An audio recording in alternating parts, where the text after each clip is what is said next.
Boa noite. Opa, mais um dia aqui de estudo bíblico. Vamos aproveitar o tempo e quem sabe a gente termina hoje, se assim der, uma análise de Mateus. Vamos orar pedindo a bênção de Deus para esse tempo. Senhor, muito obrigado por esse tempo. Obrigado, Deus, pela vida dos irmãos. Obrigado pela vida de cada um, ó Deus, por estarmos aqui para ter esse tempo de estudo da Bíblia.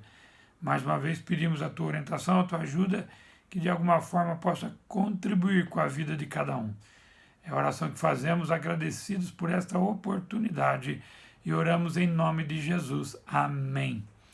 Muito bem, pega aí a sua Bíblia, pega o seu caderno, o seu papel e anote tudo que você desejar e vamos em frente estudar a Palavra de Deus. Bem, nós já estudamos todo o ambiente antes da crucificação, todo o julgamento de Jesus pelo Sinédrio, pelos tribunais romanos. Agora nós vamos chegar no momento da crucificação. Quero que você pegue a sua Bíblia em Mateus capítulo 27 e nós vamos ler a partir do versículo 32 a respeito da crucificação. Mateus capítulo 27, a partir do verso 32. E diz assim as Escrituras: Ao saírem, encontraram um homem de Cirene chamado Simão e o forçaram a carregar a cruz. Chegaram a um lugar chamado Gólgota, que quer dizer lugar de caveira, e lhe deram para beber vinho misturado com fel, mas ele, depois de prová-lo, recusou beber. Parando por aqui por enquanto. Então, quando chegaram ao local lá, aqui já diz o lugar, chamado Gólgota ou caveira, no latim é Calvária, significa, pode ser que o formato do local tinha um formato de caveira mesmo, ou provavelmente era o lugar de execução de condenados. Então foram até aquele lugar. Não se sabe bem qual era o objetivo, qual o porquê do nome, mas pode ser uma dessas duas. Então chegaram lá, diz o versículo 34, que misturaram vinho com fel para dar a ele. Depois de provar, ele recusou, né? Por que deram o fel para ele, né? Que fel é um tipo de veneno, é um tipo de veneno, ou mirra. Marcos usa a palavra mirra, que pode ser que seja o mais provável mesmo. Mas o motivo de ter dado fel para Jesus foi para como se fosse um sedativo, para que ele não sentisse muito o que ia passar, mas Jesus não quis. Versos 35 e 36. Depois de o crucificarem, dividiram as roupas dele, tirando sortes, e sentando-se, vigiavam-no ali. Então, quando o crucificaram, aqui o texto não dá muitos detalhes, né? Mas a maneira da crucificação é muito terrível, muito dolorosa, né? E nós vamos ficar com o texto aqui, mas só para mencionar para vocês que não foi um momento tão rápido, tão simples assim, né? O pregar Jesus na cruz foi um momento de muita dor, muito dolorosa. Verso 37, por cima da sua cabeça, colocaram por escrito a acusação feita contra ele. Este é Jesus, o rei dos judeus. Este era o único motivo porque Pilatos podia condenar Jesus, porque não tinha outro motivo para condenar Jesus. Eles colocavam, como costume, colocavam no alto da cruz uma lista de motivos porque o crucificado estava sendo crucificado. Quais eram os motivos da condenação? Então, como não tinha nenhuma condenação para fazer a Jesus, o que fizeram? Fizeram com que colocasse apenas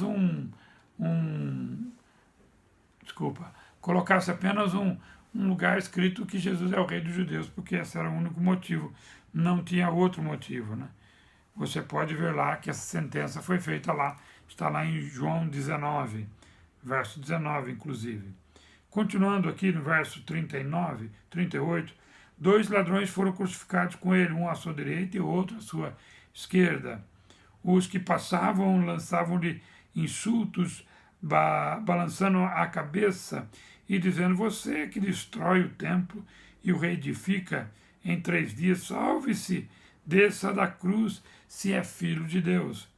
Da mesma forma, os chefes dos sacerdotes, dos mestres da lei e os líderes religiosos zombavam dele. dizendo: salvou os outros, mas não é capaz de salvar a si mesmo. E é rei de Israel, e é o rei de Israel, desça agora da cruz e creremos nele. Ele confiou em Deus, que Deus o salve agora, se ele tem compaixão, pois disse: sou o filho de Deus. Igualmente insultava os ladrões que haviam sido crucificados com ele. Bem, essa é uma parte muito dolorosa também, não física, mas de zombaria. Então zombava, né? Se você já salvou os outros, salve a si. Você não diz que é filho de Deus, que ele o salve, então, já que você faz essa declaração, né? Então era zombaria. Então a ideia realmente é que Cristo havia sido derrotado e tudo aquilo que ele havia dito, tudo aquilo que ele tinha dito até então, na realidade usaram para zombaria, porque não acreditavam de que realmente ele fosse o Filho de Deus, né, que estava ali na cruz, né? Ou seja, se ele é o Filho de Deus, o que ele está fazendo na cruz? Essa era a grande pergunta, mas junto com essa pergunta era a zombaria que eles faziam a respeito do Cristo. Verso 44 e 45. E houve trevas, fala aqui que os ladrões zombavam. Você vai lembrar que um dos ladrões questionou a zombaria do outro. Isso está escrito lá no Evangelho de Lucas. Versículo 45 e 46. E houve trevas sobre toda a terra do meio-dia às 3 horas da tarde. Por volta das 3 horas da tarde, Jesus bradou em alta voz: Eloi, Eloi, lama sabachthani, que significa: meu Deus, por que me abandonastes?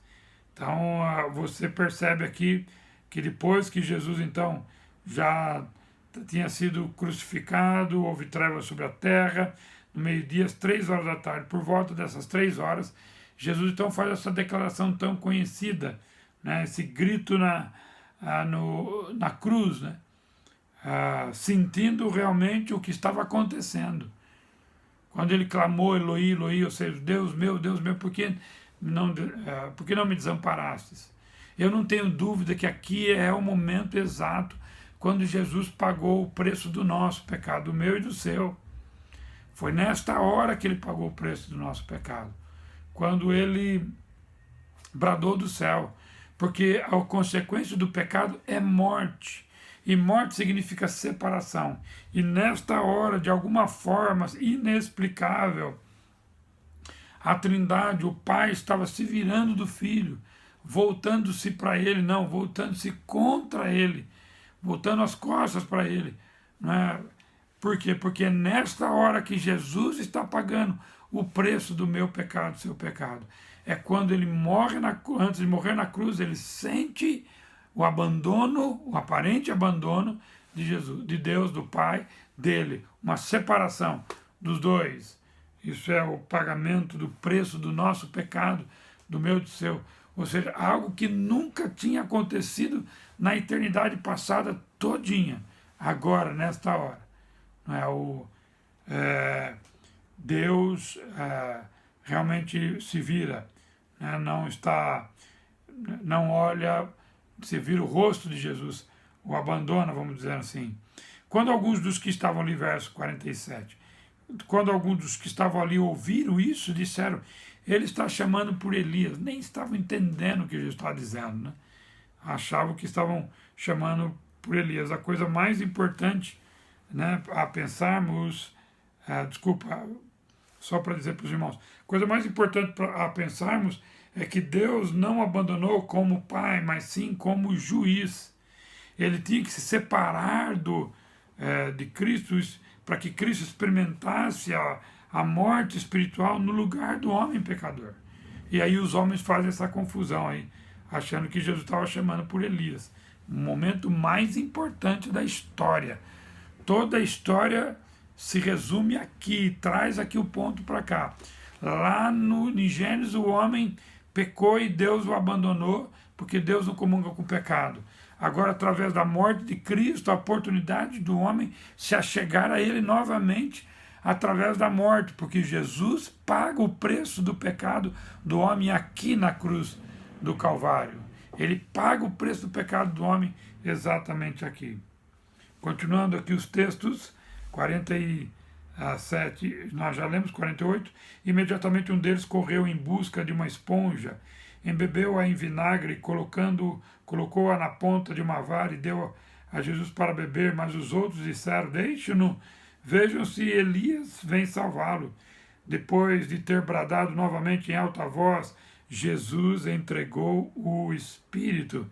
Jesus agora morre, não é? Tem aqui o preço do pecado sendo pago por mim e por você como consequência do nosso pecado. É nesta hora, coisa maravilhosa que está acontecendo a nosso favor, mesmo que as pessoas naquela hora não estavam entendendo.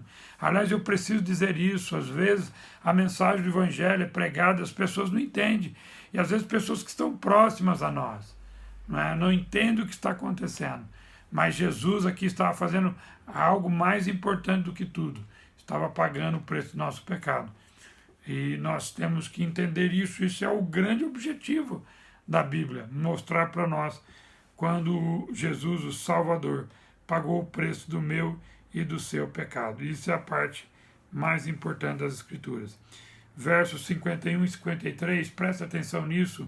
Naquele momento, o véu do templo, do santuário, rasgou em duas partes, de alto a baixo. A terra tremeu e as rochas se partiram, os sepulcros se abriram, e os corpos de muitos santos que tinham morrido foram ressuscitados. E saindo dos sepulcros depois da ressurreição de Jesus, entraram na cidade santa e apareceram a muitos. Já imaginou que coisa?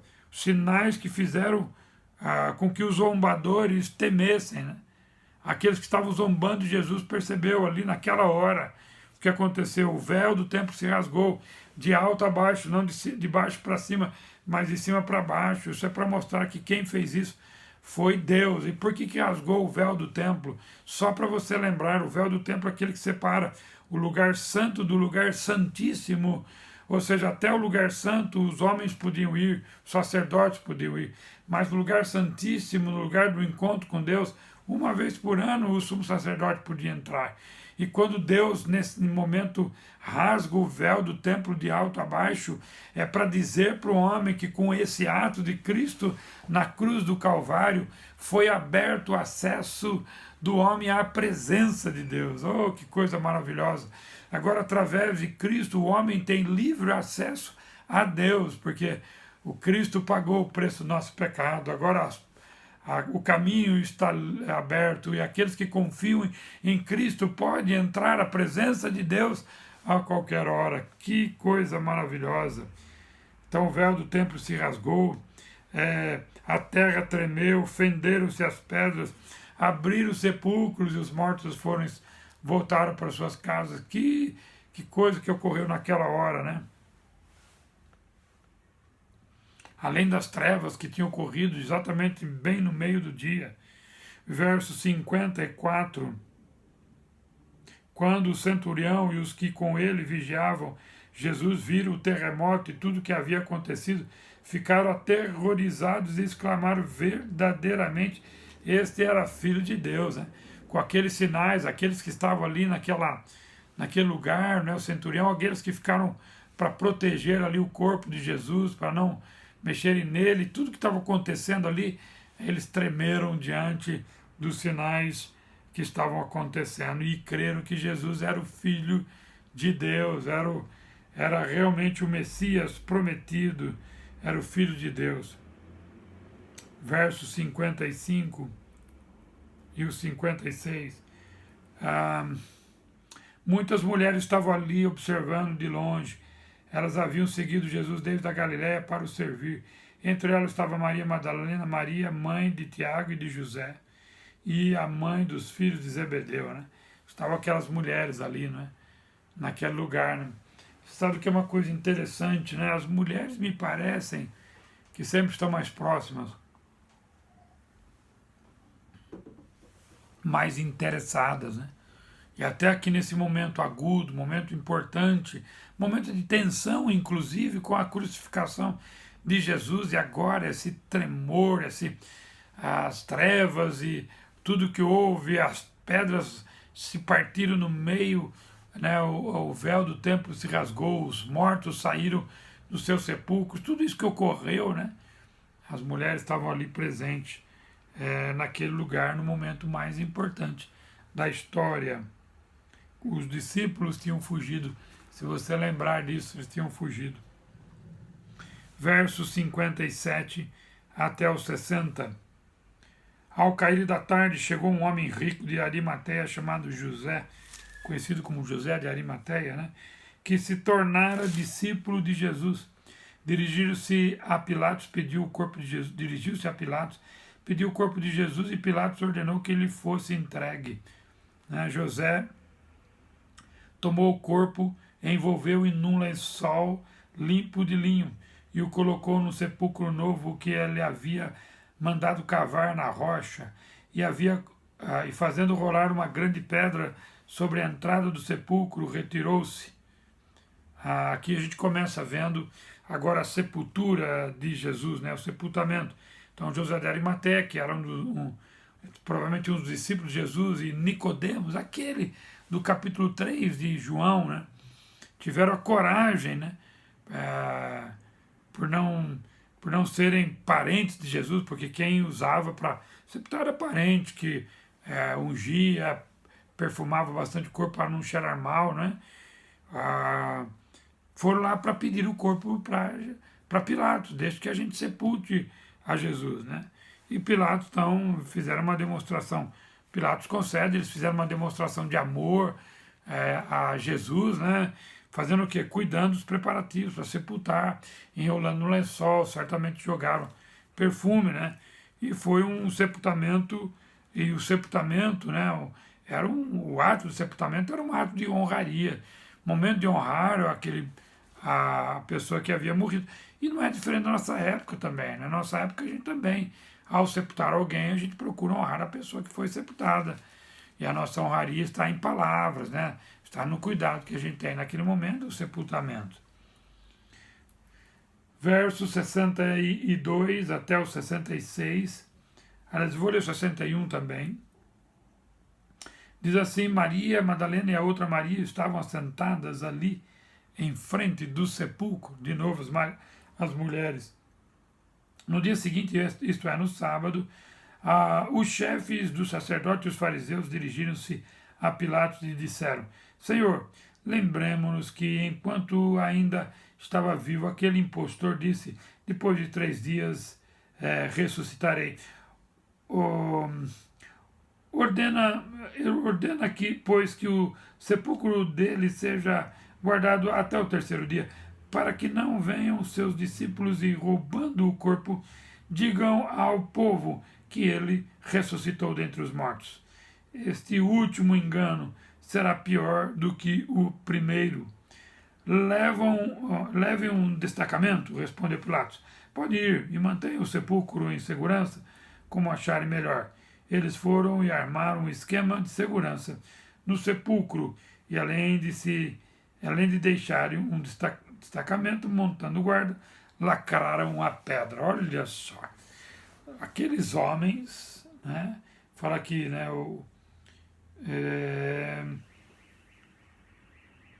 Os sacerdotes e os fariseus foram até Pilatos pedindo para que Pilatos ordenasse que um grupo do exército fosse lá para vigiar. Por que eles foram? Eles dizem aqui, porque ele é impostor, eles vão tirar o corpo dele lá, que pelo menos até o 3º dia alguém fique lá protegendo o corpo ou o sepulcro.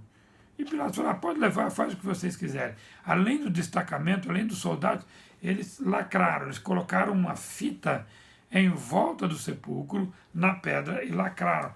Colocaram lá um selo, algo para não se romper. Se alguém mexer, podia romper aquele lacre, né? Então, por quê? Porque não queriam que a ressurreição fosse ensinada e falada, ou seja, eles sabiam que já estava ensinando, mas não criam e não queriam que isso acontecesse de forma de um impostor. Mas vamos ver o que aconteceu. Que você conhece muito bem. Capítulo 28. O último capítulo de Mateus, uma história extraordinária. Depois do sábado, tendo começado o 1º dia da semana, Maria Madalena e o outro Maria foram ver o sepulcro. Presta atenção, depois do sábado, tendo começado o primeiro dia da semana, que é domingo, ou seja, na madrugada, Maria Madalena e outra Maria foram ver o sepulcro. E eis que, então, só para a gente entender aqui de novo, né? Então, o melhor seria depois do sábado, né? Que é o início da semana, logo ao pôr do sol, logo no domingo. Provavelmente eram as primeiras horas do domingo, né? Que isso estava acontecendo, bem pela manhã. Então, 3 mulheres, Maria Madalena, Maria mãe de Tiago e Salomé, como diz lá Marcos, capítulo 16, o texto paralelo, então foram ao sepulcro com qual objetivo? De ungir o corpo de Jesus. Elas queriam deixar preparado, para quê? Para que não houvesse nenhum incômodo e a honraria fosse feita. Elas queriam também honrar o corpo de Jesus, né? Verso 2 ao 4. E eis que sobreveio um grande terremoto, pois um anjo do Senhor desceu dos céus e, chegando ao sepulcro, rolou a pedra de entrada e assentou-se sobre ela. Sua aparência era como um relâmpago e suas vestes eram brancas como a neve. Os guardas tremeram de medo e ficaram como mortos. Então você imagina a cena. Antes um pouco das mulheres chegarem, houve um terremoto, a pedra do sepulcro rola, os soldados que estavam lá ficaram aterrorizados e ficaram como que desmaiados, né? E o anjo que estava brilhando, branco e brilhando como relâmpago, estava sentado na pedra. Que cena maravilhosa! Vamos continuar aqui. Né? Foi realmente um anjo que remove aquela pedra, né, de uma forma extraordinária. E isso não foi para deixar que Jesus saísse, né, porque podia sair com a pedra lá, mas foi para que pudesse ter uma prova de que ele saíra de lá, né?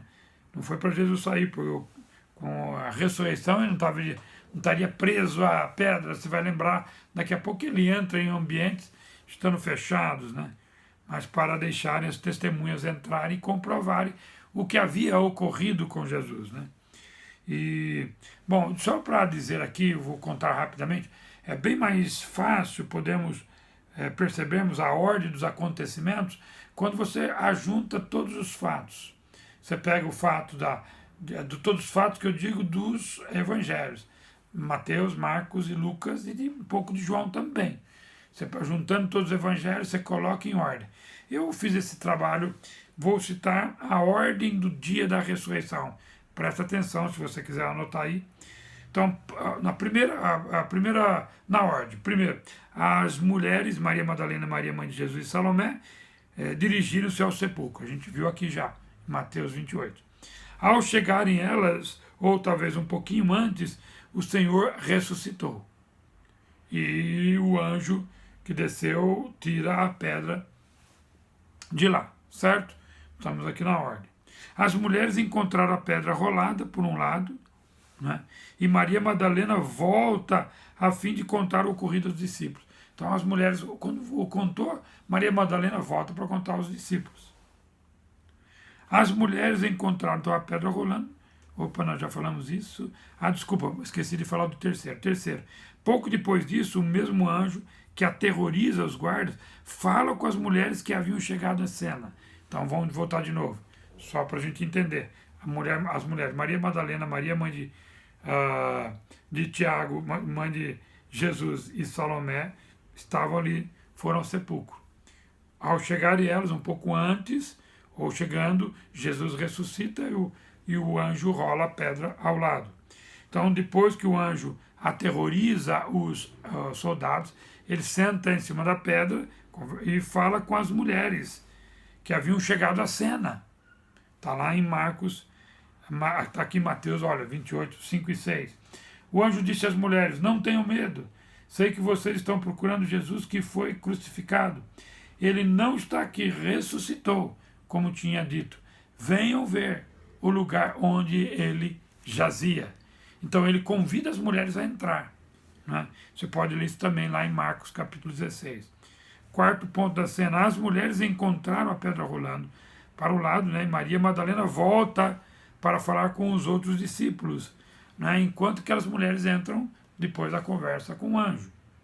Quinto, Pedro e João, ao receber a notícia, vão ao túmulo examinando e vão embora.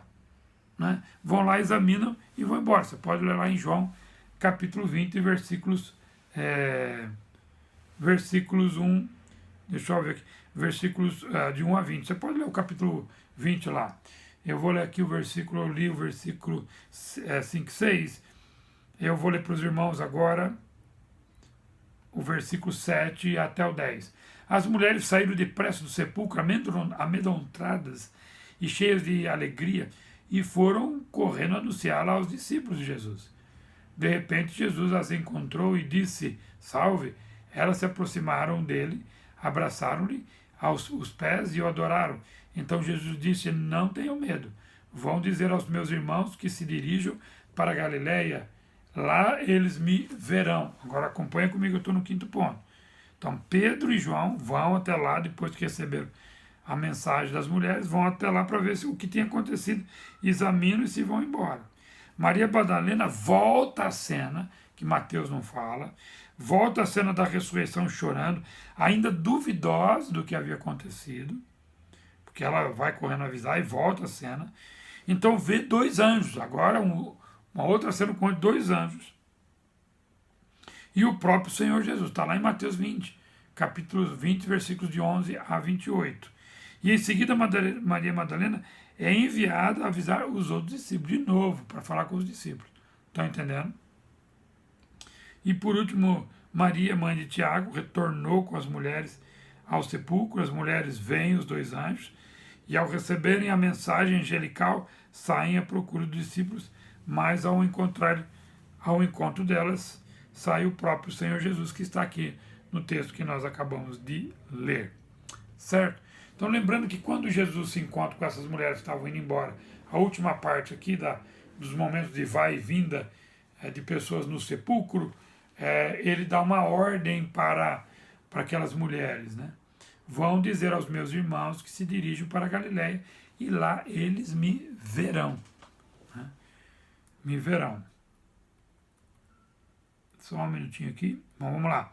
Verso 11 ao verso 15. Olha que coisa impressionante. Enquanto as mulheres estavam a caminho, alguns dos guardas dirigiram-se à cidade e contaram aos chefes dos sacerdotes tudo o que havia acontecido. Quando os chefes dos sacerdotes se reuniram com os líderes religiosos, elaboraram um plano, deram aos soldados grande soma de dinheiro, dizendo-lhes: vocês devem declarar o seguinte: os discípulos dele vieram durante a noite e furtaram o corpo enquanto estávamos dormindo. Se isso chegar aos ouvidos do governador, nós lhe daremos explicações e livraremos vocês de qualquer problema. Assim, os soldados receberam o dinheiro e fizeram como tinham sido instruídos. E esta versão se divulgou entre os judeus até o dia de hoje. Que coisa, né? Então, a natureza do relatório que eles pediram para os soldados dar é totalmente contraditória, né? Eles disseram o seguinte: olha, nós estávamos dormindo e os discípulos vieram roubar. Mas se eles estavam dormindo, como eles sabiam que eram os discípulos? Por isso que Agostinho, um dos pais da igreja lá, os primórdios da igreja, chamado Santo Agostinho, ou pai da igreja Agostinho, ele escreve um texto sobre esse assunto. Ele coloca dormindo ou acordado, né? Ele coloca até o título assim: se acordados, porque deixaram alguém levar o corpo de Jesus, né? Roubar o corpo de Jesus. Se estavam dormindo, como que eles sabiam que eram os discípulos que tinham levado? Então não tinha como dizer. Tanto é que a mentira que já sabiam que tinha perna curta, disseram: se vocês tiverem problema com os governadores, nós vamos livrar vocês. Mas aqui era para tentar enganar a opinião pública, enganar as pessoas, enganar todo mundo, que o assunto da ressurreição não fosse propagado. Mas este embuste, essa mentira, deu mais veracidade ao que aconteceu. Né? Mais veracidade ao que aconteceu. Certo? Muito bom. Versos 16 ao verso 20. Os 4 últimos versículos do Evangelho de Mateus. Os 11 discípulos foram para a Galileia, para o monte que Jesus lhes indicara. Quando o viram, o adoraram, mas alguns duvidaram. Então Jesus aproximou-se deles e disse: Foi-me dado toda a autoridade nos céus e na terra. Portanto, vão e façam discípulos de todas as nações, batizando-os em nome do Pai, do Filho e do Espírito Santo, ensinando-os a obedecer a tudo que eu lhes ordenei. Eu estarei sempre com vocês, até o fim dos tempos. Bem, aqui é conhecido como a Grande Comissão.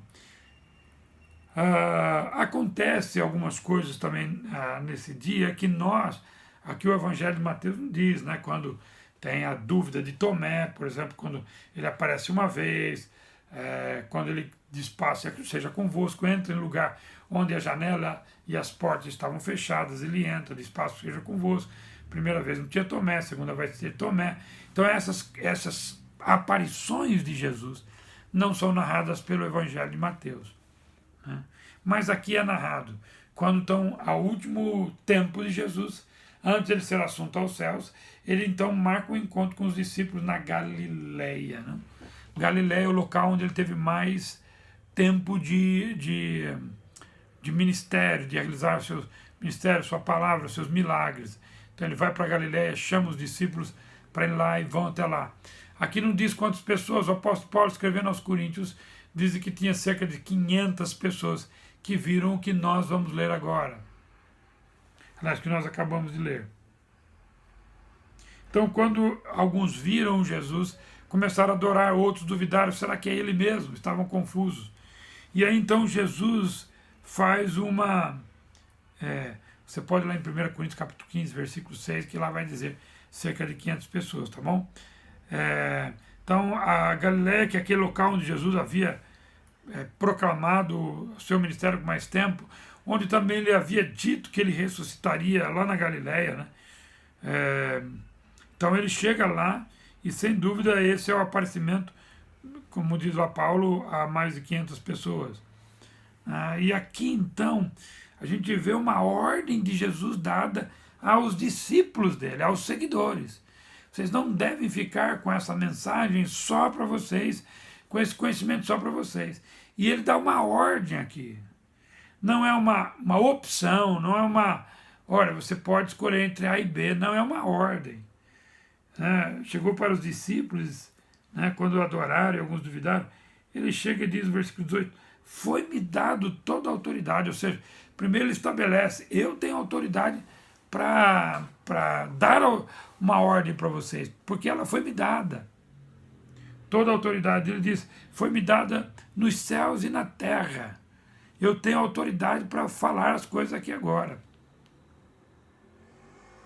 A palavra autoridade, quando é colocada aqui no original grego, é a palavra exousia, que significa a autoridade máxima sobre tudo e sobre todos.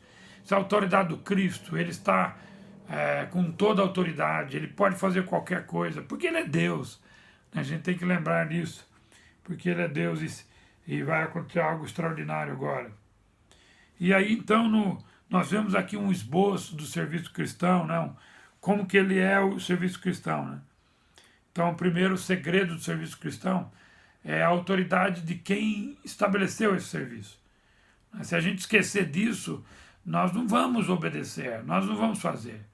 Nós esquecemos que quem tem autoridade, quem deu a ele foi o Pai, quem tem autoridade é o Cristo, ele tem toda. Tem toda.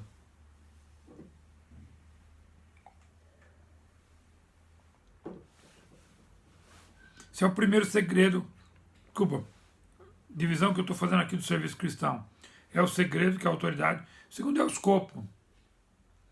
Qual é o escopo do serviço cristão? Olha o verso 19. Portanto, vão e façam discípulos. Ele faça o discípulo de todas as nações.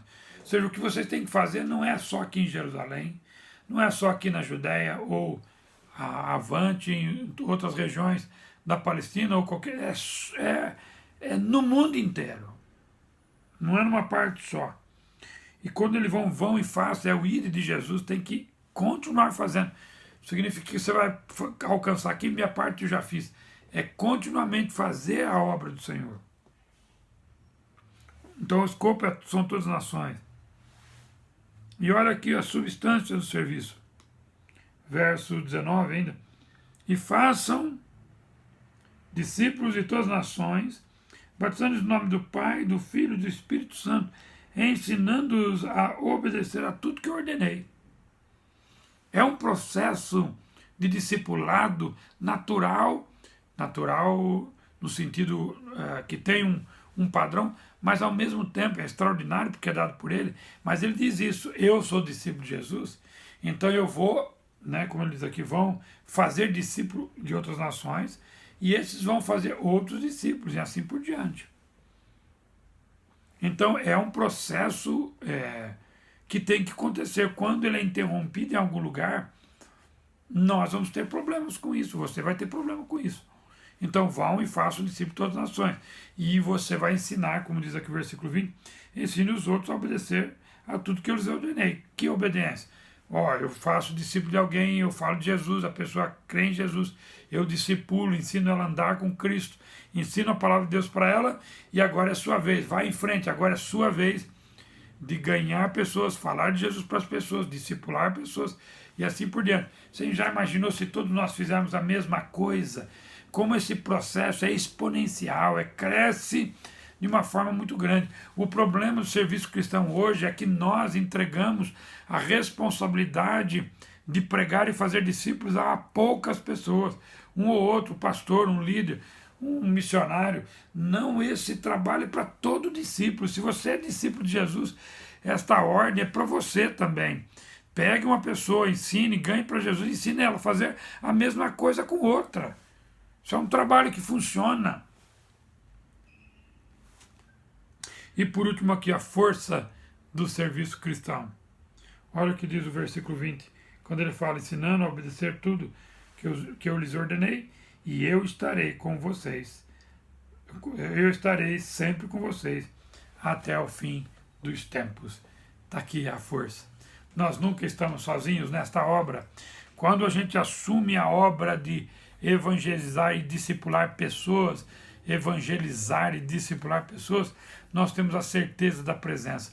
O Senhor não nos abandona no meio da tarefa. Ele está conosco a todo tempo. Ele, além de nos dar a ordem, além de nos capacitar a realizar, Ele vai conosco nesta obra. Ele não nos abandona, Ele está conosco. Eis que estou convosco todos os dias, até a consumação do século. Em Mateus 10, Jesus enviou os discípulos só para os judeus, agora são para todas as nações, para todo mundo, e ninguém deve ficar de fora.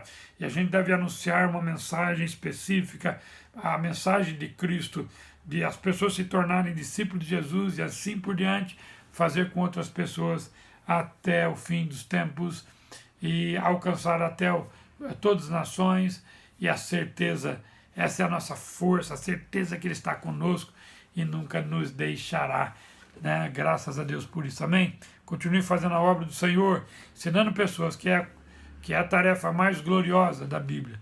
É quando a gente fala do amor de Deus em Cristo Jesus, manifestado lá na cruz do Calvário por mim e por você. Não deixe de fazer isso. Amém? Olha só, terminamos o Evangelho de Mateus, que coisa maravilhosa. Aguarde, segunda-feira que vem tem outro estudo e você vai ficar sabendo aqui na segunda-feira. Só para você ter uma ideia, eu usei dezenas de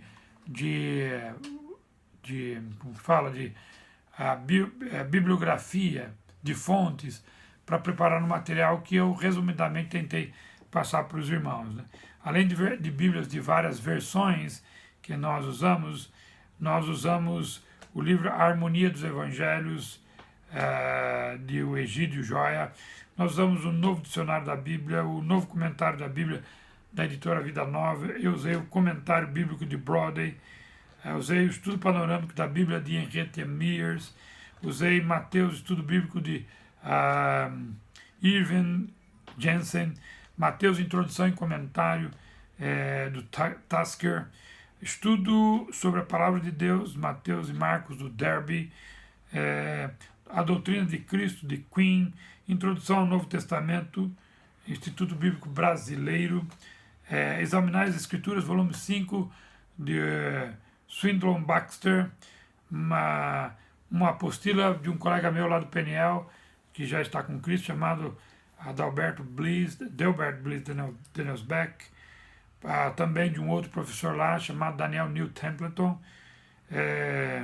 Também usei material de escatologia, usei apostila de estudos sobre a Bíblia, suas profecias que eu tinha em casa, que eu tenho, Jesus e a escatologia, Mateus 24, 25, escrito pelo nosso irmão,